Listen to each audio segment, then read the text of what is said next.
अभी हम लोगों को जो डिस्क एंड रिंग के फॉर्मूले हम लोगों ने पहचाने हैं, उसमें से हम लोगों को कोई भी आर्क या कोई भी सेक्टर विथ एनी एंगल दे दिया तो उसका भी सेंटर ऑफ मास आपको निकालना आना चाहिए। जो हम लोगों ने एंगल्स लिए थे 0 से लेके पाई तक, उसके बदले एंगल कोई भी रैंडम एंगल होगा थीटा, तो एक आर्क बनेगा, बराबर। मतलब हम लोगों को अगर आपको पूछा है कि what is centre of mass of circular arc of angle theta, ठीक है, ये अगर आपको करने हैं, वैल्यू फाइंड आउट करनी है सेंटर ऑफ मास की, ठीक है, तो हम लोग क्या करें कि सपोज ये है एक आर्क, ऐसा आर्क है having angle theta,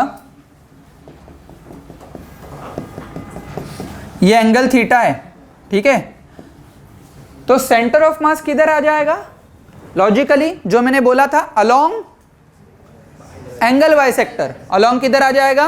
angle bisector. But value क्या रहेगा उसका एक शॉर्टकट मैं आपको दे रहा हूं, वो अच्छे से ध्यान में रखना। ये वैल्यू आ जाएगा एंगल बाइसेक्टर पर, राइट। वैल्यू कितना होगा ये हम लोगों को फाइंड आउट करना है, ठीक है।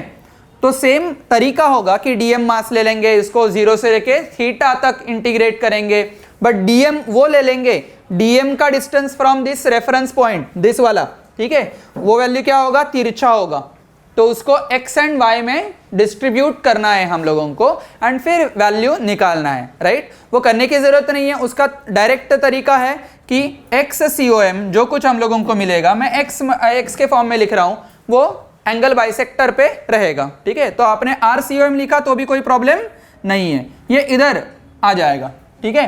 तो this distance is nothing but XCOM, इसका वैल्यू आ जाएगा R upon theta by 2 in radian multiplied by sine of theta by 2, ठीक है।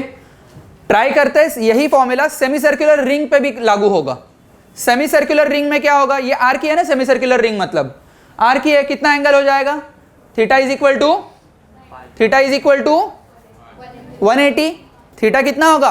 180, उसका एंगल बाइसेक्टर मतलब theta by 2 which is equal to 90।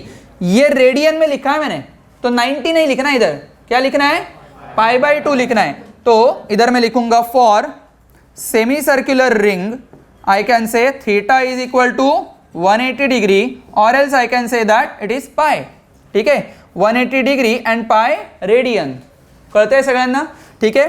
So will get that कि XCOM का value आ जाएगा R divided by theta by 2, theta by 2 कितना आ जाएगा? पाई by 2, yes, pi by 2 put करेंगे इधर, एंड इधर साइन ऑफ पाई बाई 2, हमें पता है साइन ऑफ पाई बाई 2 कितना है?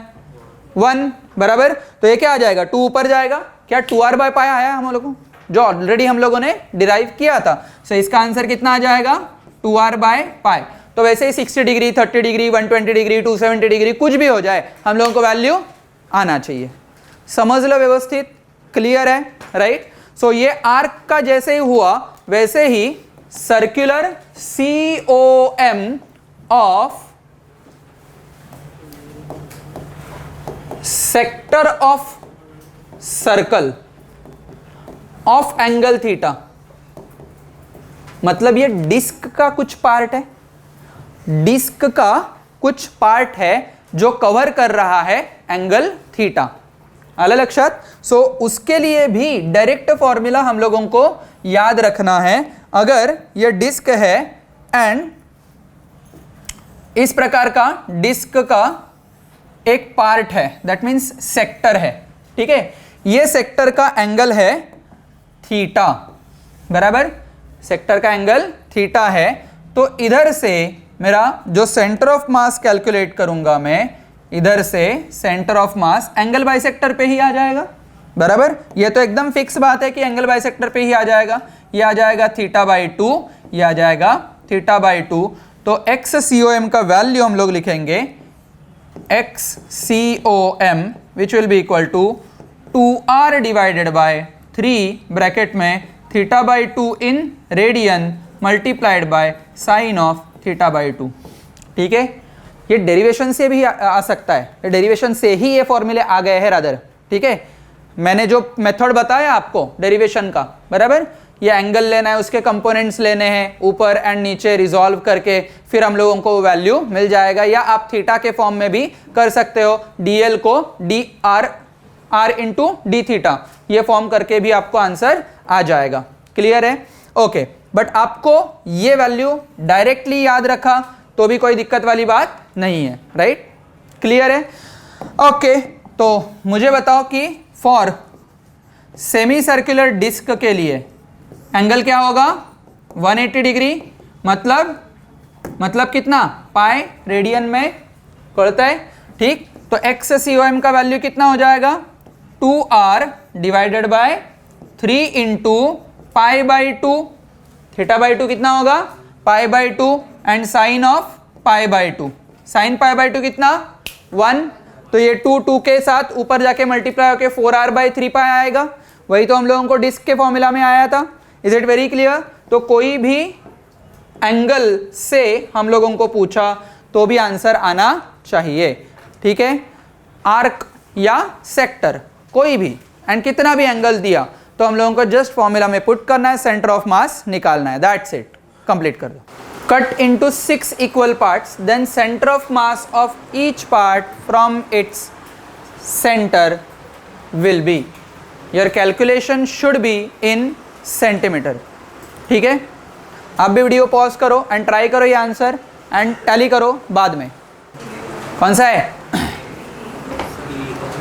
A for Andya, B for Bablu, C for Kartiya, D for Dagdu. Andya Bablu, Kartiya Dagdu, कौन सा? बबलू। चलो अंडे वाले कितने लोग हैं? अंड्या, बबलू, कार्टिया, दगड़ू, कोई नहीं है? चलो ठीक है। ओके, 6 इक्वल पार्ट्स में डिवाइड किया है, राइट। तो एंगल जो कुछ, अच्छा सर्कुलर रिंग का क्या कन्वर्ट होगा? आर्क होगा, बराबर। तो I will get one arc of कितना एंगल? 6 इक्वल पार्ट में डिवाइड किया है, तो विल गेट दैट कि theta is equal to 360 divided by 6, that is equal to 60 degree, बराबर। अभी बस ये आर्क का फॉर्मूला लगाना, ये आर्क वाला पार्ट हमारे पास है एंड एंगल थीटा हमारे पास है, तो will calculate the value of centre of मास, इधर से इधर तक जो डिस्टेंस है वो हम लोगों को फाइंड आउट करना है, ठीक है। सेंटर से जनरल फॉर्मूला एक्स COM, क्या है एक्स COM का formula? X COM which is equal to r divided by theta by 2 into in radian multiplied by sine of theta by 2, right. r का value कितना है? 10 centimetre में ही चाहिए, तो will keep it as it is, 0.1 मत करो, ठीक है। 10 डिवाइडेड बाय ये कितना हो गया? पाई बाय, थीटा का वैल्यू पाई बाई 3 है, तो पाई बाई 2 का, थीटा बाई 2 का वैल्यू कितना हो जाएगा? 60 डिग्री, मतलब कितना? पाई बाय 3, बराबर। तो पाई बाय 3 डिवाइड बाय 2 हो गया पाई बाय 6, तो ये हो गया pi by 6 multiplied by sine of pi by 6 आ जाएगा। What do mean by pi by 6? 30 degree, right. तो साइन ऑफ 30 डिग्री 1/2, तो हमारा आंसर रेडी हो गया। 10 divided by pi multiplied by इधर 6 हो गया, multiplied by 1/2, answer ready. 30 by pi, that will be your answer. Simple Chintu's question एकदम, ठीक है। So 30 by pi, Bablu will be correct, ठीक है।